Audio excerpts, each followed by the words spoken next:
mula sa 702 DZAS, Agapay ng Sambayanan. Narito na ang programang mag-uugnay sa iyo tungo sa wastong kamalayan sa batas, praktikal na talakayan ng mga alituntunin at balitaktakang may kaugnayan sa mga patakaran ng bayan. Kinilala sa Golden Dove Awards bilang Best Documentary Program. Ito ang Tabas ng Batas!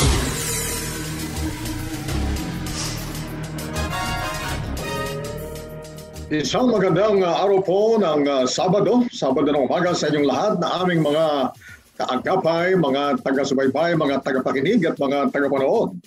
At kayo po na mga nakasubaybay saan mang bahagi ng buong mundo at siyempre po sa mga bahagi ng ating pinakamamahal na bansang Pilipinas. At kapag pinagkas po natin, Luzon, Visayas at Mindanao, lalo po talaga napapalapit sa ating mga puso ang ating pinakamamahal na bansa.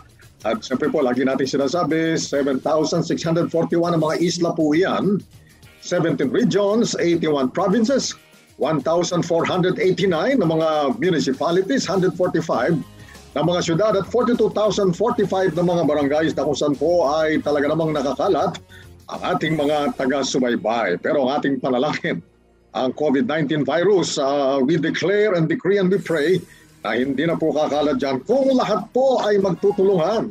If we will cooperate with our government and with each other, sana para po matapos na yung COVID-19 pandemic na yan. Marahin haga sa inyo na aming mga tagapakinig dyan sa Bicol Region sa pamamagitan ng CARE 104.3 The Way FM.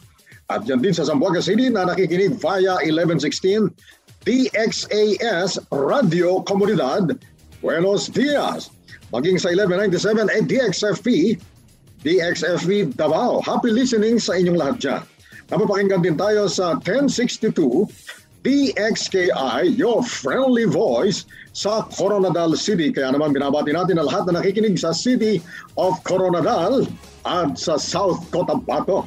At sa inyo rin na narito naman sa Metro Manila at walang sawang nakatutok tuwing Sabado, magandang araw din po sa inyong lahat.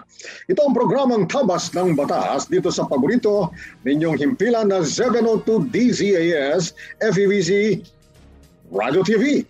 Kami po ay miyembro ng KBP o Kapisanan ng mga broadcaster ng Pilipinas. Napapakinggan sa febc.ph at napapanood sa Facebook Live at YouTube channel ng 702 DZAS FEBC Radio TV, ang simulcast sa ating partner television channel 185 sa GCTV or Great Commission Television. At ngayong araw na ito, siyempre po kasama pa rin ninyo ang inyong mga lingkod. Ako po si Pastor ni Carlos Kuya Kaloy Cao Jr. at mamaya po ay ating makakaagapay na ang ating kaagapay na abogado, Attorney Roel Cao Garcia para sa ating talakayan mamaya at para sa pagsagot sa mga katanungang legal. Pero bago po tayo tuluyang magpasimula, batiin muna natin ang ating masusugid na mga taga-subaybay, Noel Bautista, Tony Mijares, Gracia Galvez, Narita Miole, Vina Pumihik, Jenny Cantiga, Nora Salvador, Flora Balbutan. At meron mong pagbati mula kay Lolit Malyari Adia. Mapagpalang araw po mga attorneys. Blessed broadcast once again. God bless us all. Sabi niya, listening or watching from Taytay Rizal. Mukhang kabahayan namin ito. Ano po? At mula kay Annie Del Rosario, magandang umaga po. Thank you so much for updating us. God bless sa inyo pong mga attorneys. At mula naman kay Mayan Damian, thank you po at narinig ko po yung sagot ninyo sa tanong ko. Oy, salamat naman po sa Panginoon. God bless you po, ang sabi niya. At mula naman kay Cecil Pagdanganan Torres, thank you very much, Pastor ni Kuya Kaloy Cao at Attorney Roel Cao Garcia for your professional counseling and advices to people through this program. Napakalaking tulong po ito. God bless your family and ministry as lawyers. Ay, salamat po ng marami sa inyo. Salamat po sa Panginoon Diyos natin na siya nagbibigay ng wisdom po sa ating lahat.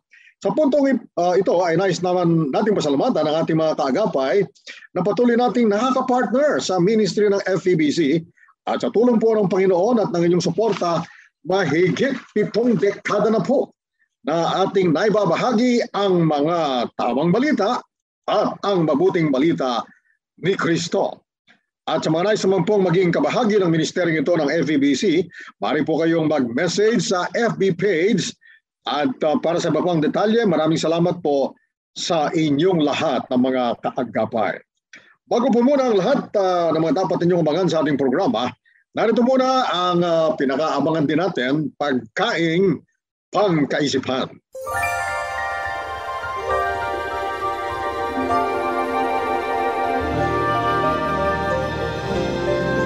Ating pong pagkaing pangkaisipan ay mula sa Magandang Balita Biblia, sa sulat sa mga taga-Galacia, chapter 6, verses 9 and 10. Kaya't huwag tayong magsawa sa paggawa ng mabuti. Pagdating ng takdang panahon, tayo ay aani kung hindi tayo magsasawa. Kaya nga, sa lahat ng pagkakataon ay gumawa tayo ng mabuti sa lahat ng tao, lalo na sa mga kapatid natin sa pananampalataya.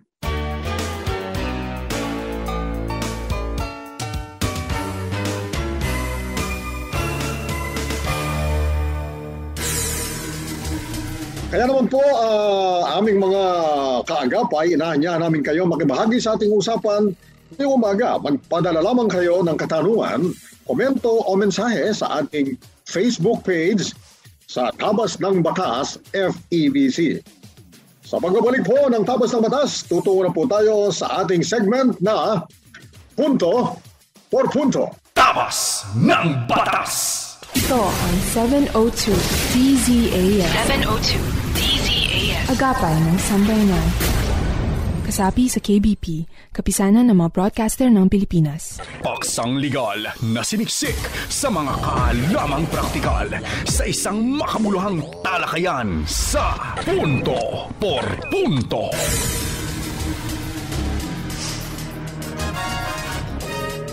Nagbabalik po ang inyong programang Tabas ng Batas at ito pa rin ang inyong kaagapay, Pastor ni Kuya Kaloy Cao, at kasama na po natin ang ating kaagapay na abogado, Attorney Roel Cao Garcia, para sa ating talakayan at para sumagot na magkaagapay po ang magtiyo. Pamangking buho po kasi yan. Pamangking buho ko po si Attorney Roel, no? Sa pagtugon po sa inyong mga katanungan legal. Attorney Roel, bumati ka na. Palagay ko marami kang babatiin din. Sige. Maraming salamat, Pastor ni Kuya Kaloy. Dalawang special ang babatiin ko dahil nag-birthday sila, no? Noong 16, yung si Attorney Jesus Vic Mayo, yung aking brother-in-law, at si Ate Lea Atienza. Sabay sila, no? Sabay ang birthday nila. Oh, January. Happy birthday! Happy birthday! Pinabati namin kayo dito sa Tabas ng Batas. Ayan. At siyempre, tayo po inagapayanan. Siyempre, ni na Ma'am Absidy Ferrer, ang ating production na text na sina JB Tabua, Benjo Morano, Reggie Villena, Nathaniel Peralta, at ang ating RTV team na sina Ma'am Eileen Valdez, Abby Glindo, Chris Rosete, Ivan Abranica, at Wenmark Balatukan. Tayo po ngayon nasa segment na punto por punto, at ngayong umaga po ang ating tatalakayin ay Attorney Roel, presko na naman itong batas na ito. Halos hindi pa natutuyo yung tinta na pinampirma ni President Rodrigo Roa Duterte noong January 6, 2022. At ito po ay may pamagat na Domestic Administrative Adoption and Alternative bakit parang kulang yata itong Alternative Child Care Act. Ulitin po natin. Domestic Administrative Adoption and Alternative Child Care Act. Republic Act number 11642. Aba, Attorney Roel, mukhang magkasunod dito ha. Kasi yung isang inaabangan natin na yung bagong batas na nagtayo ng isang separate na Department of Migrant Workers, na kinonsolidate ang lahat ng mga ahensya ng pamahalaan naman para maglingkod sa mga OFWs natin. Republic Act 11641 yun eh. So immediately thereafter pala, pinirmahan naman ni President Digong itong Domestic Administrative Adoption and Alternative Child Care O sige, Atty. Roel, ikaw na ang pangunahing tumalakay dito. Kagaya nung 11641, tama, no? 11641, yung bagong department na kinreate, no? Department of Migrant Workers, yes. Migrant workers. Ito yun pag-aalaga sa ating mga kababayan, mga migrant workers. Ito naman ay pagpapahalaga sa ating kabataan, no? Mga bata natin. Sa madaling pagpapaliwanag, itong batas na ito ay inilapit ng ating pamahalaan ang serbisyo, lalong-lalo na sa pagka-adapt, no, na kahit doon saan. Dati kasi merong inter-country adoption board na wala pang mga regional offices. Ito na i-consolidate ng batas na ito yung functions ng inter-country adoption board at i-merge ito sa bagong ahensya ng pamahalaan na magiging under ng DSWD, yung National Authority for Child Care. Okay? So yung kung may mga kababayan natin or nakapangasawa na kababayan natin ng mga foreigner na gustong mag-adapt ng Pilipino, mga batang Pilipino, ito po ang mga ngasiwa itong NACC, National Authority for Child Care. Alam niyo po, di ba, naririnig natin yung mga ampon ika, no? Mga ampon, no? Yung kasi karaniwan dati, hindi na natin pinapadaan sa tamang proseso dahil siguro hindi tayo pamilyar, mga kababayan natin, nahihirapan, nakala ay mahirap. Ngayon, pagka meron ng mga regional offices, tawag nila is RACO, no? Regional Alternative Child Care Office. Ito, kapag mayroong mga bata na nangangailangan ng mga magulang na mag-adapt sa kanila, itong mga regional office na ito ay magpo-proseso ng kanilang mga papeles para ma-ideklara sila na pwedeng ma-adapt, pwedeng magkameron ng mga magulang. Sapagkat napakahirap pagka mga kababayan natin, mga bata natin, lalaki, mga walang magulang. Sapagkat dati, alam niyo yung simulation ng birth, di ba? Illegal yun, criminal act yun, no? Related itong batas na ito para masolusyonan yung problema na yung bang di naman tunay na naging magulang ay nagkameron bigla ng anak, sinimulate yung birth certificate. Ito po ay kung mapapadali na ang proseso ng pag-a-adapt ng mga bata, siguro wala na pong gagawa noon. No? O kahit yung may mga nakagawa pa, ay sa tulong nito ay may re-rectify, may tatama. Meron po isang batas doon, yung 11222, para ma-rectify yung mga sinimulate na birth certificate. No? Malaking bagay po ito. Magkakameron tayo ng mga regional offices for alternative child care at ito po ay magiging mas madali, magiging mas mabilis ang pag-a-adapt natin sa mga batang nangangailangan ng parental care. And po, attorney, yung buod, no, yung sa layman's na pagpapaliwanag, ito yung sinasaad ng batas na ito.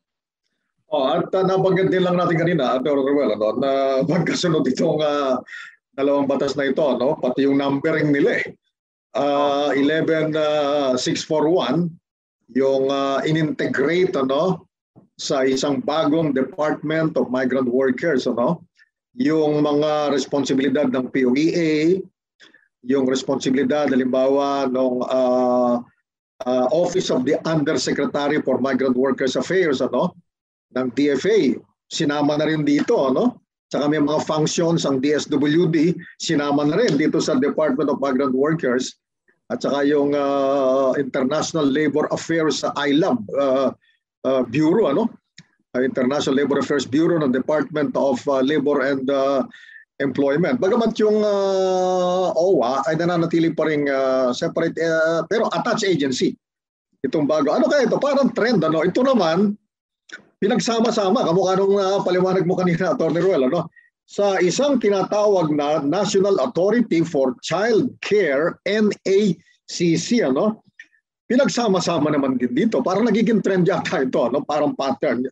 All the duties, function, and responsibilities of the Inter-Country Adoption Board, yung functions ng DSWD, and those of other government agencies relating to alternative child care and adoption, sabi rito, are hereby transferred to the National Authority for Child Care, NACC nga, no? Kaya lang, Atty. Ruel, ano ang tingin mo dito? Ano?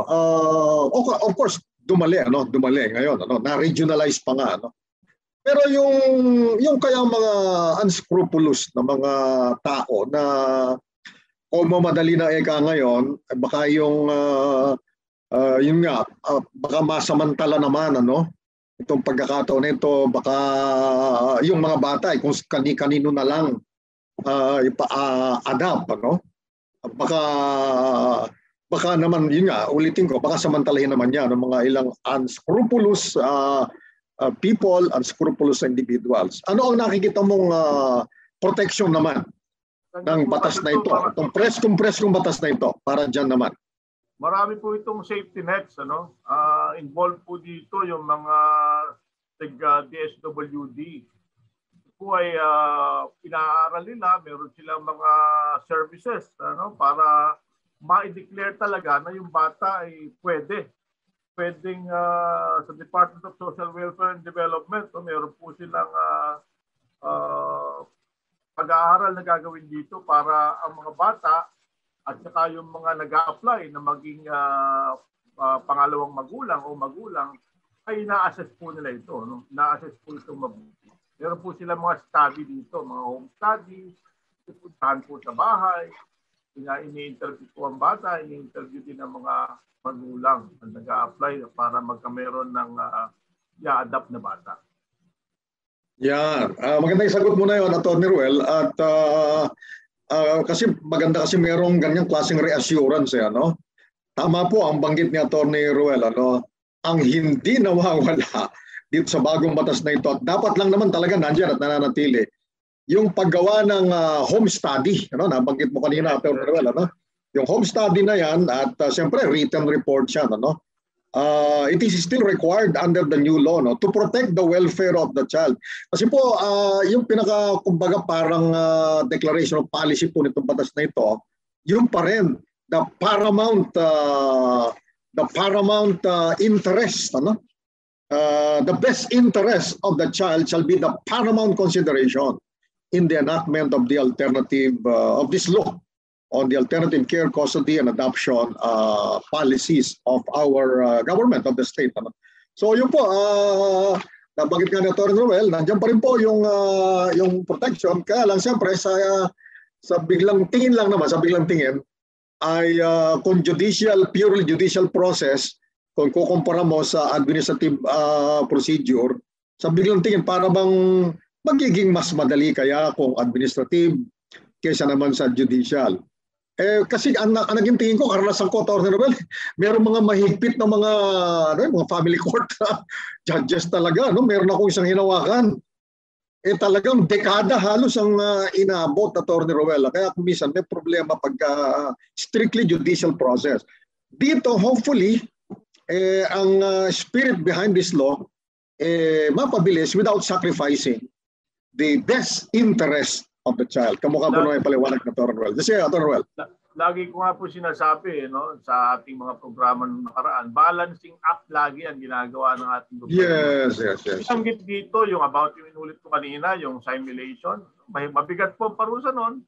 Yeah, okay. 12 taon.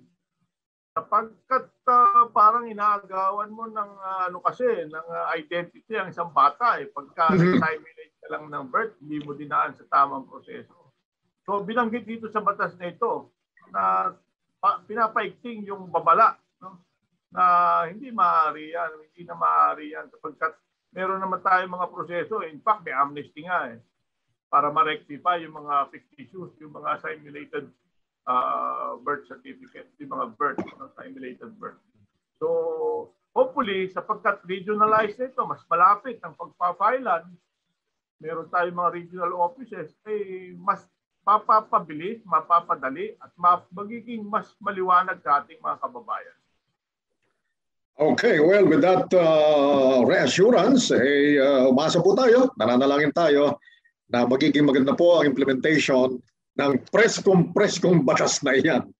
At yun ating panalangin. Mamaya po sa ating pagbabalik, abangan naman ninyo ang akala at panukala segment ng Tabas ng Batas. Tutok lang po kayo. Tabas ng Batas! 702 DZAS FEBC Radyo TV Radyo TV Agapay ng Sambayanan. Pagbibigay linaw sa mga palapalagay, ugnay sa mga panukalang batas. Akala at panukala.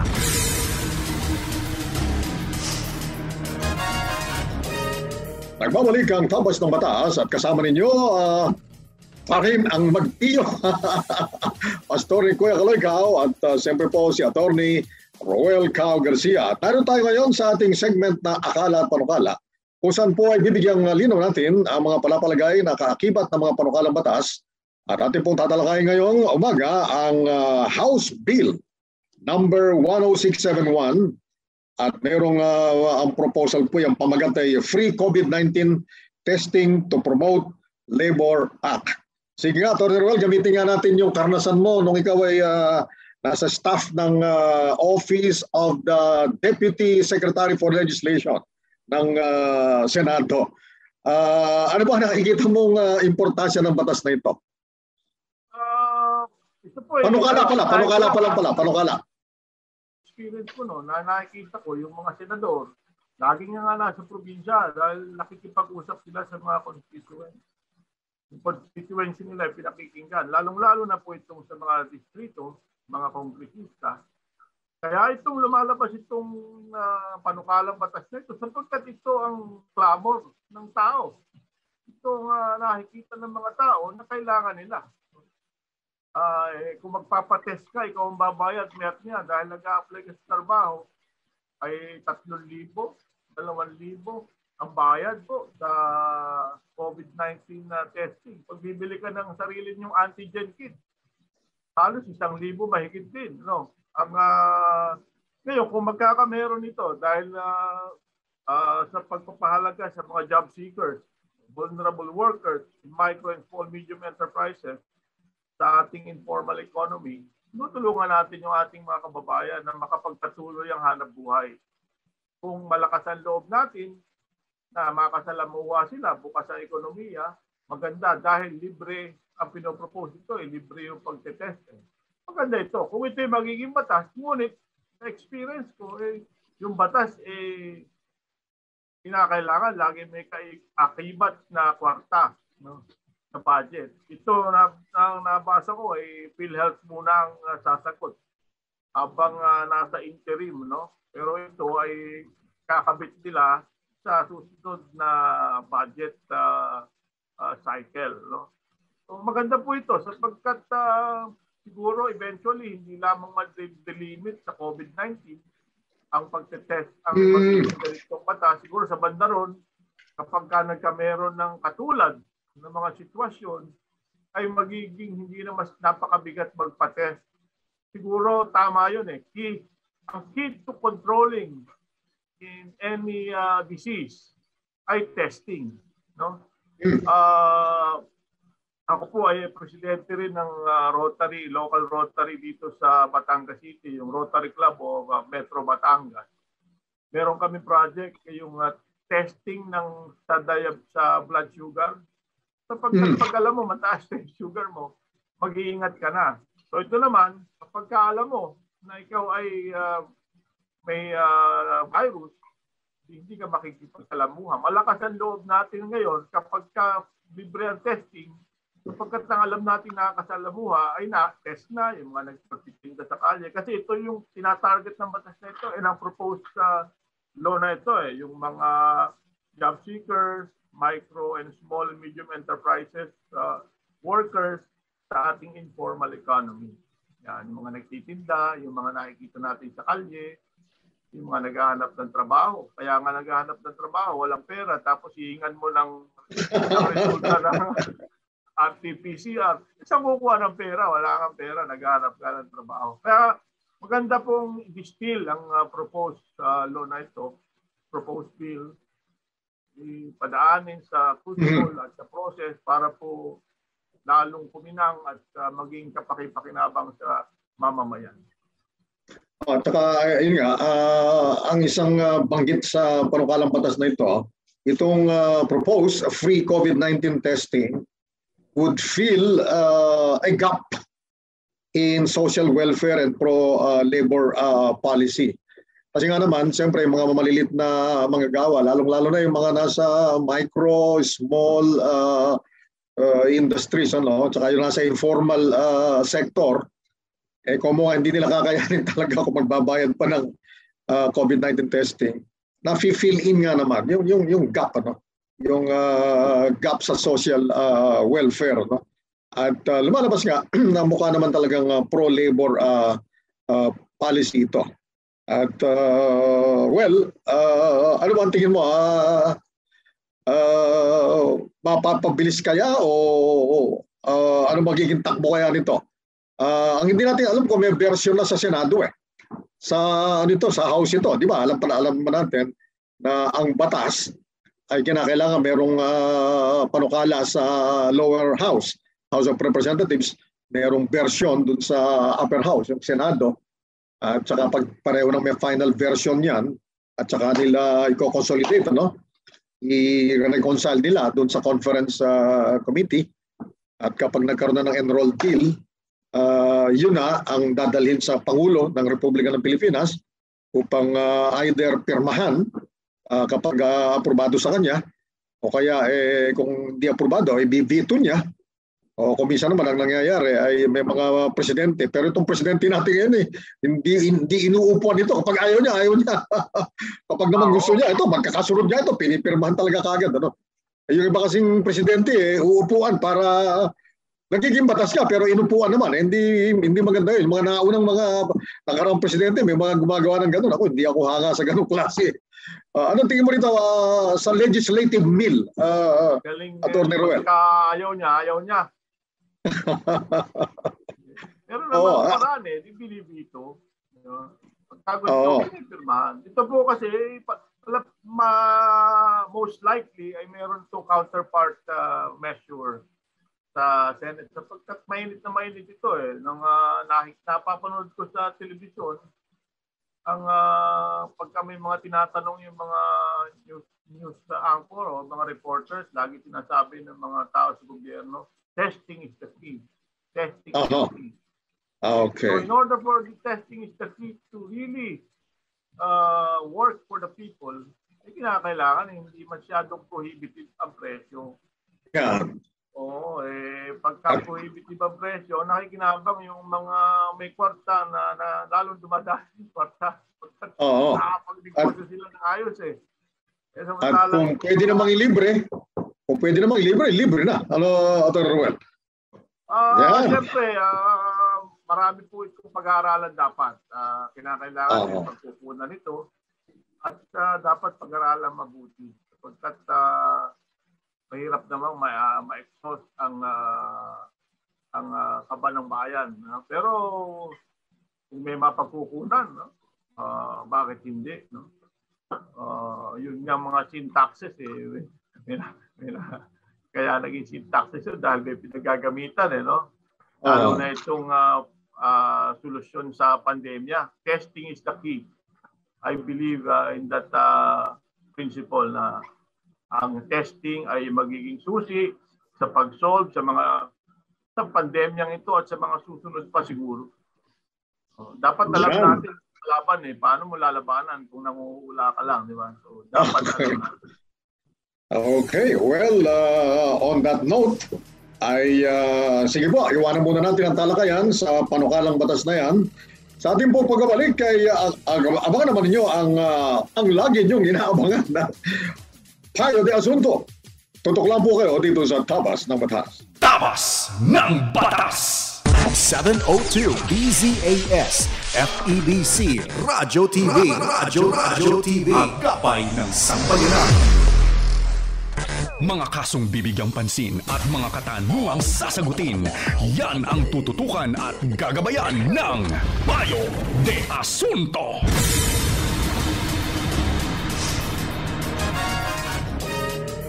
Ating pong bibigyan ng mas mahabang oras ngayon kasi po meron tayong hindi kami nakaboundary rin makaraan. Meron po ito, sinama na ng ating production and technical staff, yung mga hindi na talakan ng nakaraan. At mas mahaba po magiging segment natin ng Payo de Asunto ngayong Sabadong ito. Sa pagbibigay ng katugunang legal sa inyong mga katanungang legal. At aming pong palagyang paunawa po sa inyo mga taga-subaybay. Tapos ng batas, ang usapan po rito, ayon sa aming pagkaunawa, ayon sa aming pagkakaalam, sa abot ng aming kakayahan, sa biyaya ng Panginoon Diyos, ay binapabot po namin sa inyo ang katugunan. At salamat na lamang kung yun po ay ayon sa inyong pangailangan at sa natutuwa kayo sa naging kasagutan. Pero kung minsan po kasi, ang tapos ng batas, maaaring hindi akman doon sa inaasahan ninyo, patawarin niyo po kami sa mga ganong pagkakataon. Talaga lang pong yun ang aming pagkaunawa. Kaya ito po, simulan na po natin. Atty. Ruel, magtrabaho na tayo. Good morning po mga attorneys. Tanong ko lang po, makaka-apekto po ba ang wrong middle name ng asawa ko sa birth certificate ng anak ko? Mali po kasi ang entry ng middle name ng mister ko sa birth certificate ng anak ko. Sige, Atty. Ruel. Maganda po na habang maaga ay ipakorek na yan dahil eventually po makaka-apekto po siya. Kung yun po ang tanong, makaka-apekto po ang wrong entry. Kaya nga po nagkameron din tayo ng batas dyan, yung Republic Act 10172. Pinapadali rin po yan. Nagkameron po ng dati laging through judicial system. Ngayon po administrative, pwede na. Ipapakorek nyo lang, pupunta kayo sa inyong municipal civil registrar. Mayroon po silang mga forms doon. In affidavit form, magpapile kayo ng petition in affidavit form.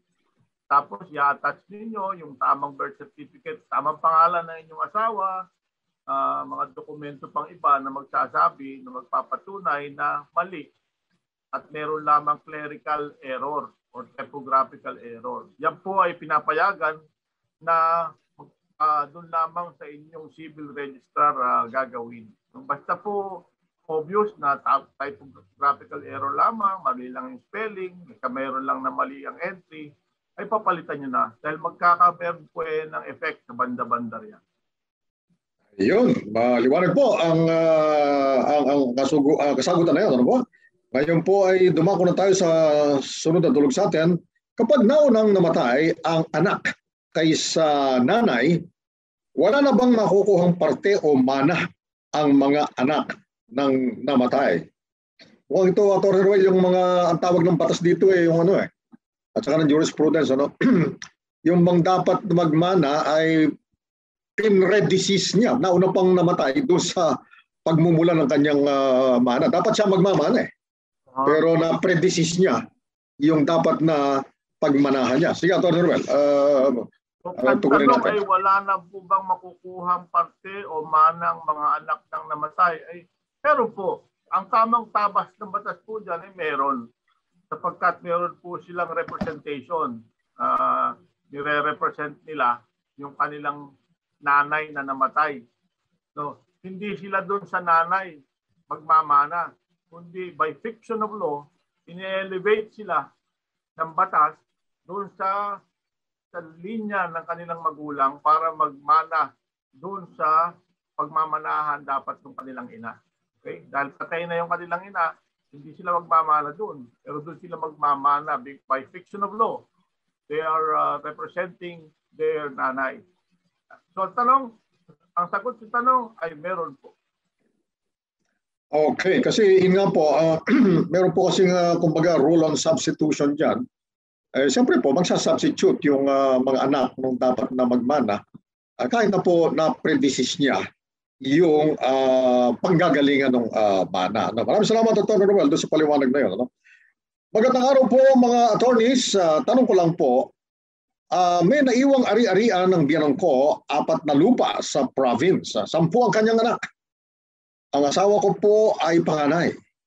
Panganay niyang anak. Kaso lang po, naunang namatay ang anak niya na asawa ko po, sabi niya. Kaysa sa nanay niya, nabiyanan ko po. Sabi nila, wala daw po makukuhang mana ang aming mga anak pagdating sa partihan. Ganon po ba talaga ang batas? God bless po. Mukhang interrelated. Mukhang similar situation. Paki-elaborate mo na lang, Atty. Ruel.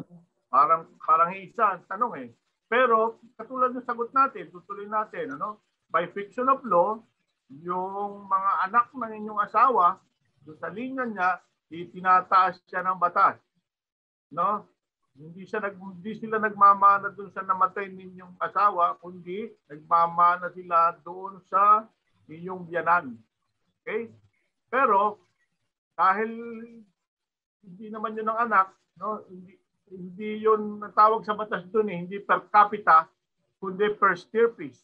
Ibig sabihin, kung per capita, yung asawa ninyo ay meron sanang isang bahagi sa mamanahin.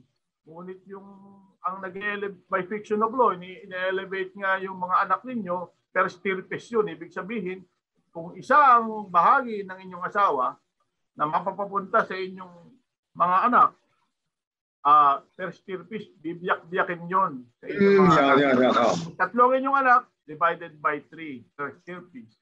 Hindi per capita. Hindi madidivide, hindi magiging tatlong kabahagi ninyo. Ngunit isa ang kabahagi ninyo, i-divide yung kabahagi ninyo sa tatlo per stirpes po ang tawag doon sa ating civil law. Yan. Ang ating po kasing batas sa pagmamana sa succession ay galing po iyan sa Spanish civil law. Spanish civil law. Kaya yan po ang kasi di ba, Atty. Ruel, napailalim tayo for several centuries sa Spanish rule, Spanish occupation. So, taon. So, yung po kanilang civil law ang na-adapt po natin. Kaya lang, ang mga Amerikano naman, na-occupy din tayo ng mga Amerikano, yun naman kanilang commercial law, yung kanilang mga batas sa korporasyon, yun naman ang ating inadapt, Kaya dito po sa Amerika kasi ay walang tinatawag na legitimate. Doon nga, Atty. Ruel, di ba? Pwedeng pamanahan ng isang may estate. Pwede niyang pamanahan maski yung pusa niya. Pwede niyang pamanahan maski yung aso niya. At pwedeng hindi niya pamanahan kapag hindi niya kursunada yung kanyang mga anak niya o yung asawa niya.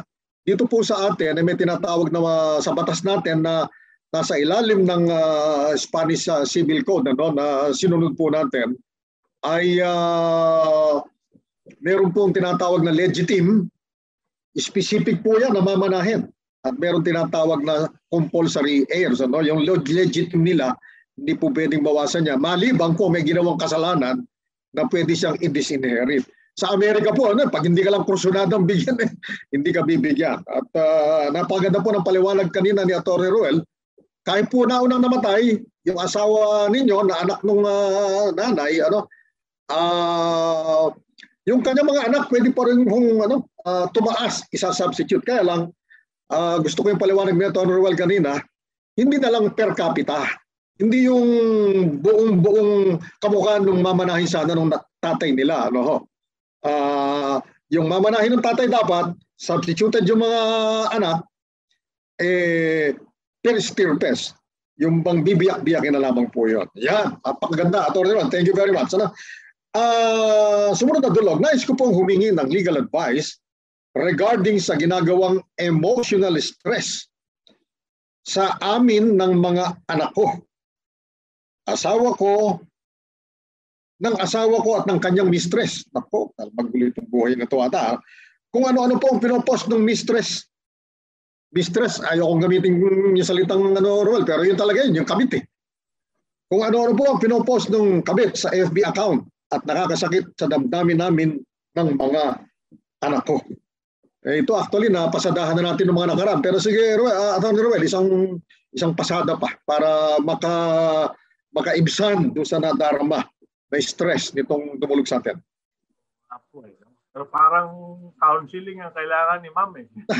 Pero naulit natin yung mga pag-iingat sa mga cybercrime, cyber libel. So maaari po ninyong ireklamo yun. At kung meron namang scandalous situation, maaari din ninyong ireklamo ang inyong asawa at ang kanyang mistress. Pero lumapit po kayo sa pinakamalapit na IBP office. Konsulta kayo doon at I'm sure tutulungan nila kayo. Okay, sige. Parang mas kailangan natin counseling doon, Atty. Ruel. Pero kung kung under scandalous circumstances po, yung kalalagayan ginagawa po nung husband ninyo at saka nung kanyang mistress o yung kanyang kabet, and if they are already cohabiting, at pwede po nyong ma-prove yan kung meron kayong mga ebidensya, pwede pong kasuhan ng ng concubinage. Concubinage, pwede pong kasuhan ng concubinage. Okay, good day po mga attorneys. Bumili po kasi kami ng bahay. Clear naman po siya sa housing loan. Nung time na binili namin siya, pero 1 month after namin nabili, iniloan pa rin. Noong nagbenta yung bahay, ano pong pwedeng gawin o isang pa naming kaso sa seller na nag-process po ng housing loan, nagpa-process ng housing loan after na bayaran po namin. Sige, Atty. Ruel. Pwede ninyong ipa-cancel yung file kayo ng complaint para i-cancel nyo na yung inyong bilihan. Ipabalik ang pera or punta kayo sa sampahan nyo ng kriminal. Pwedeng stapa siguro ito. Stapa yan. Stapa. Kasi ang dito, naibenta na, di ba, Atty. Ruel, naibenta na sa kanila.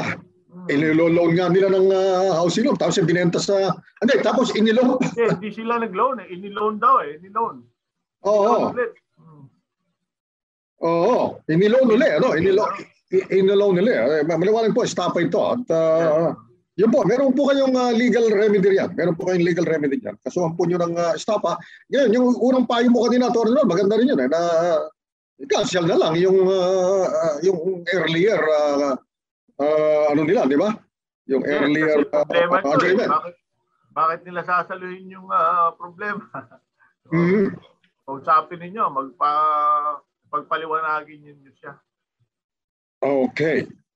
Sige po, maliwanag po yung payo na yon. Sumunod po ay I would like to ask kung ano po ang gagawin o dapat gawin sa subpina about cyber. Mukhang subpina yata ito, Atty. Ruel, humihingi ng payo ngayon. Nasampi na sila.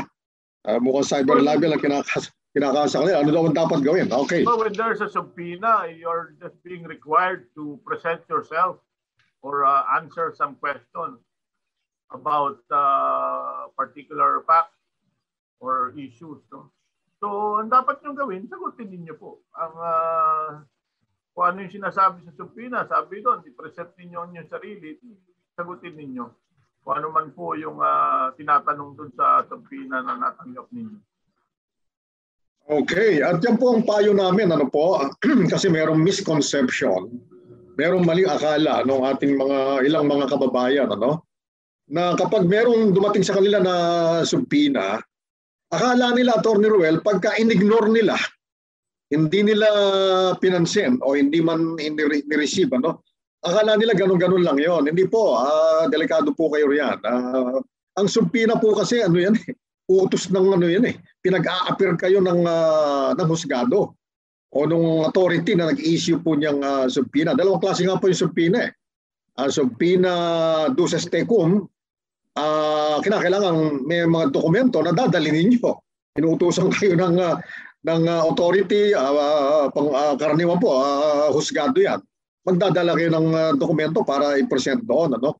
Meron namang tinatawag na subpoena ad testificandum. Yung pong salitang ad testificandum, magte-testify kayo. So hindi po pwedeng ignorin nyo yan. Ito payo pa rin natin na Atty. Noel. Minsan may mga tao, may dumating sa kanila, kinasuhan sila, mayroong preliminary investigation hearing,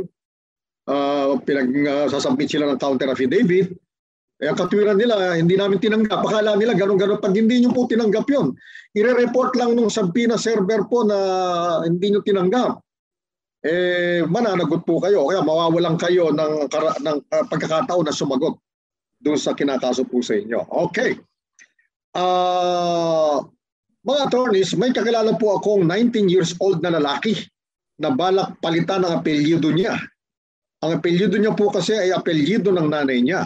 Gusto niya po sanang palitan ang apelyido niya sa tatay niya na maging apelyido niya sa tatay niya para makuha yung mana mula sa tatay. Gusto niya po sanang malaman kung pwede po ba yun kahit di kasal yung nanay at tatay niya. At kung paano niya po papalitan ang apelyido niya kung po pwede. Ako, sige, Atty. Noel. Kung ang purpose po ay tungkol dun sa mana, yan ay dalawa po kasi. If you are legitimate or illegitimate, iba po ang minamana doon, lalo na kung may mga kasabay ka na legitimate heir. Ngayon, hindi po yun ang solusyon kung yun ang purpose ninyo. Pero kung purpose ay magpalit lamang talaga ng pangalan upang isunod doon sa inyong ama, unang-una, judicial process po yan. At kinakailangan ay makikita na nire-recognize kayo nung ama. Pagkat kung hindi kasal, hindi not legitimate, talagang sa ina sumusunod unless ni-recognize, nilagay mismo ng ama yung kanyang pangalan doon sa inyong birth certificate. So, pwede pong magpapalit na apelyido. Pero yan po ay hindi patulad yung kanina sa civil registrar lang. Ito po so, dada po kayo ng petition kayo ng change of name sa korte. Kapatunayan ninyo na kung bakit yun ang gagamit gusto ninyo. Kinakailangan i-recognize din kayo noong taong may-ari ng pangalan. Yeah, at napakahalaga po nung binanggit ni Atty. Noel na yan, yung recognition. Halimbawa, recognition ng paternity, yan po kasi kinakailangan may pagsang-ayon mismo yung magre-recognize ng paternity over that particular child. Hindi po pwedeng sasabihin lang na magulo po yun Pagka sasabihin mo, tatay ko yan. Basta-basta ganun lang. Hindi po pwede yun. Kinakailangan po may proceedings po at mayroong maliban kung voluntary. Voluntary yung recognition. Talagang ibinigay, ibinigay talaga yung nang lumaluwag sa kalooban yung paternity. May ginagawa pong ganyan at ako humahanga sa ganon. Yung gumagawa ng ganon, voluntary recognition. Pero kung hindi po, kinakailangan may proceedings po yan. Medyo mahaba itong susunod, Atty. Noel, bago tayo makaboundary. Mga attorneys, good morning po. Tanong ko lang po kung entitled po ba sa maiiwang cast ng tatay ko yung isang kapatid naming lalaki. Noong 2006 po ay marami siyang pinagkakautangan na binayaran lahat ng tatay namin. Nalugi kasi siya sa negosyo dahil dito binenta ng tatay ko yung isang lote niya sa isang subdivision. May ginawang listahan ng tatay ko sa mga advances niya sa kanya para alam naming magkakapatid. Ginawa ito noong time na nagbayad ng tatay ko ng utang niya. Yung isang property na house and lot sa isang subdivision ay nilagay sa pangalan naming magkakapatid. Pero yung malaking utang, malaki yung utang. Ito ay ang pinapaupahan at sa ngayon sa tatay ko pumupunta ang upa dahil buhay pa siya. Pero pag wala na siya sa amin, pupunta.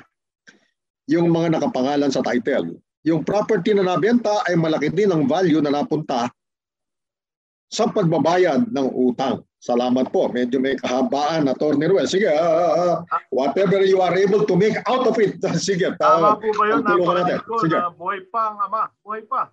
Buhay pa. Kaya lang parang nagkaroon ng advances yung kapatid na isa. Magaling naman at buhay pa ang inyong ama. Pinag-uusapan nyo na yan.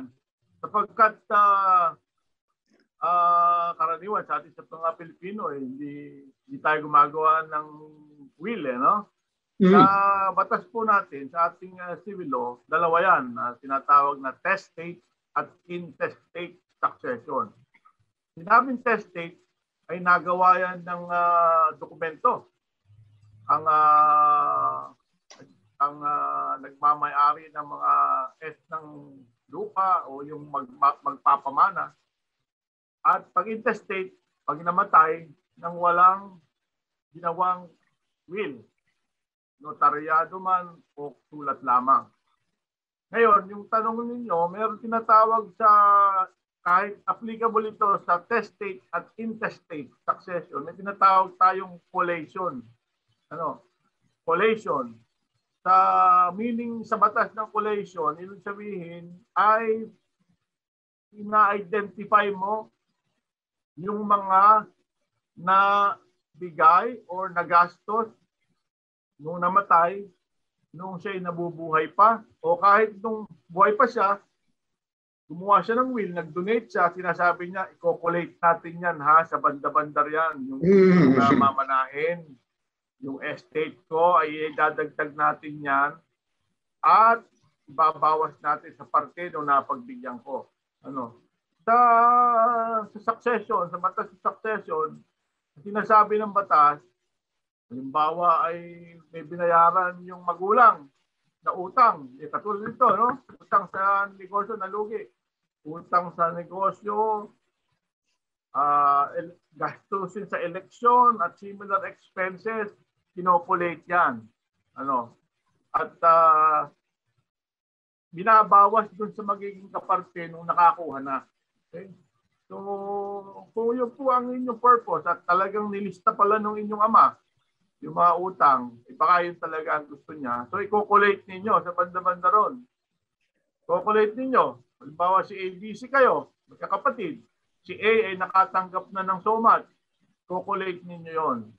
Kung kayo ay tatanggap dapat ng tig-100 at yung kapatid nyo yung nakagastos na dati dahil nakapagbayad ng utang yung ama ng 50 na lang mapapapunta sa kanya. Subject to the inventory and collation. Mathematical po yan. No? Sabi sa batas, mathematical yan. Kukwentahin. Yun po yan. Yun. May wisdom po yung inyong ama. Salamat. Yun nga, buhay pa. Mukha namang binabalanse naman. At mukhang hindi naman makakalamang yung maraming na-advance sa kanya. No? Good morning po mga pasornis. Ano po ba ang dapat gawin ng katulad namin na nagpautang at hindi binabayaran? Hanggang sa pinabarangay na namin at ang sabi lang ay walang nakukulong sa utang. Kawawa naman kami. Sana po ay matulungan po ninyo kami. Sige nga, Torerwell, liwanagin nga natin itong bisa kasi mayroong misconception dito eh. Sige, Torerwell. Tingnan ng kaibigan ko dati, ayaw niya sana magpautang, lalong-lalo na sa kaibigan. Dahil you will lose your money and you will lose a friend. Pag ikaw nagpautang at hindi ka na binabayaran. Ngayon, ano tapos ng batas po dito? Eh, meron tayo tinatawag na small claims court. No? Ang small claims po, hindi ako hanggang 400,000, 300,000 hanggang 400,000, depende po sa korte. Depende kung municipal trial court or metropolitan trial court. Makakasingil kayo, magpapile lang kayo ng hindi po abogado kayo mismo. Patutulong lang kayo ng abogado, pumunta kayo sa inyong nakamalapit na IBP office, magtanong kayo kung sino re-refer sa inyo. Tapos, mag-fill up kayo ng dokumento at patutunayan ninyo na mayroong utang sa inyo. Yung small claims court na yon ay bibigyan ngayon ng pagkakataong sumagot yung nakakautang sa inyo. In effect, tutulungan kayo makasingil ng korte. Mababayaran kayo through kasi alam na-recognize ng Supreme Court yan Kaya gumawa sila ng ganyan. Meron tayong tinatawag na small claims sa pamamagitan ng ating small claims court sa ating mga municipal trial court. Yun po. Napatunayan po namin yan na yung small claims courts na yan, ay mabilis po ang action dyan. Kasi hindi naman nagtatrial na riyan eh. Yung pong pipila pa ninyo, yun na mismo, yung pinaka-complaint. At sinusumar din po yan, sinusumpaan din po yan. Parang ang effect niya, parang affidavit na rin, parang sworn statement nyo. Batay po doon, didesisyonan yan. Kasi nga mga small claims lang naman, bakit naman itatrial mo pa yan? Di po ba, no? Attorney Ruel, ano? So, mabilis po ang action dyan. Nung bagong-bago yung procedure na yung Attorney Ruel, sinubukan ko, umaandar eh. Ewan ko sa inyong mas nakababata sa amin na kung napurbahan. Maandar, yan. Yung mga hindi nagbabayad ng mga tubig, mga barangay water, mga local utilities. Opo, nakakapag-file po dyan. Lalong-lalo na kayo, basta meron kayo katibayan na talaga may inyo, may promissory note o anuman na mapapakita nyo at sinisingil nyo. Singilin nyo po, sumulat kayo para makikita na meron kayong notice sa kanila na talagang kayo naniningil. Yan. At oras po na dinisisyonan niya ng korte, ano po, sa ilalim ng small claims court proceedings na yan, yan po, desisyon na ng korte yan. Ano po? Para na rin desisyon talagang yung tawag dito, yung force and effect of a judicial decision, taglay po niya. At oras po na yan ay naging final and executory at hindi tumupad yung dapat magbayad, may kulong po yan. Bako contempt of court yan. Kaya hindi rin absolutely true yung sinasabi na walang nakukulong sa utang. Kapag po may desisyon ng korte, at pinagbabayad yung dapat na magbayad at hindi binayaran, contempt of court po yun. May kulong yun, Attorney Ruel. Okay, nakaboundary tayo, Attorney Ruel. Ang huli good morning po mga attorneys. Ask ko lang po if makaka-apekto po ba ang wrong entry ng father's name sa birth certificate ng anak. Kahalip tulad dito nung kanina. Mali yung entry ng pangalan ng tatay. Patama natin. Ayan. Naka-boundary tayo, Attorney Ruel. At kung hindi po napakinggan ng buo ang kasagutan sa inyong mga tanong, pwede nyo po itong mapakinggan muli. Balikan ito sa ating Facebook page, 702 DZAS FEBC Radio o sa Tabas ng Batas. At kung hindi pa po nasagot ang inyong pinadalang katanungan, abangan nyo po ito sa mga susunod na Sabado. Sige po, tayo po ay dumako na sa ating prayer time. Tayo manalangin. Panginoon, maraming salamat po. At naka-boundary po kami o aming Ama. At salamat din po sa karunungan na pinagkatiwala niyo po sa amin ang mga sagot na ipinadaan ninyo sa pamagitan ni Attorney Roel Cao Garcia at sa pamagitan po ng inyong lingkod, ang aming pag-asa, ay nakatulong po kami sa mga nangangailangan ng tulong na legal, katugunang legal sa kanilang mga katanungan legal. Pagpalain niyo po ang aming mga taga-subaybay, ang aming mga tagapakinig, ang aming mga tagapanood. At maraming salamat po sa pribilehyo na mapaglingkuran ka o aming Ama sa pamagitan ng paglingkod sa aming mga dumudunog. Sa kapangyarihan ng Banal mong Espiritu, sa pangalan ni Jesus. Amen at Amen. Salamat po sa inyong pagsama sa amin dito sa programang Tabas ng Batas. Salamat sa mga tumutok sa Facebook Live at YouTube channel ng 702 DZAS FEBC Radio TV, gayon din sa channel 185 sa GCTV. At salamat din po sa pag-antabay ni na Ma'am Absidy Ferrer, ang ating production Protex, sina JV Tabua, Benjo Morano, Reggie Villana, Nathaniel Peralta, at ang RTV team na sina Ma'am Eileen Valdez, Abby Glindo, Chris Rosete, Ivana Brenica, at Wenmark Balatukan, at sa mga kasama sa Bocaue Transmitter Side. Kami po ang inyong kakampi sa batas tuwing Sabado ng umaga. Ako po si Pastorny Kuya Kaloy Cao at nagpapasalamat tayong muli kay Attorney Roel Cao Garcia, ang ating kaangkapay na abogado sa pag-antabay sa ating programa. Nag-aanyaya po kaming muli ay makinig kayo sa ating programa sa susunod na Sabado sa parehong oras at laging tatandaan kung uunawain at susundin, Attorney Roel, kakampi mo ang batas. God bless po sa inyong lahat. Nais po naming makarinig mula sa inyo para sa mga kuro-kuro, mungkahi o mga bagay na nais ibahagi sa palatuntunang iyong napakinggan, sumulat lamang sa 702 DZAS, Agapay ng Sambayanan, 1 Corporate Center, 46th floor, Doña Julia Vargas Avenue, corner Meralco Avenue, Ortigas Center, 1605, Pasig City. O mag-email sa dzas@dzas.fedc.ph.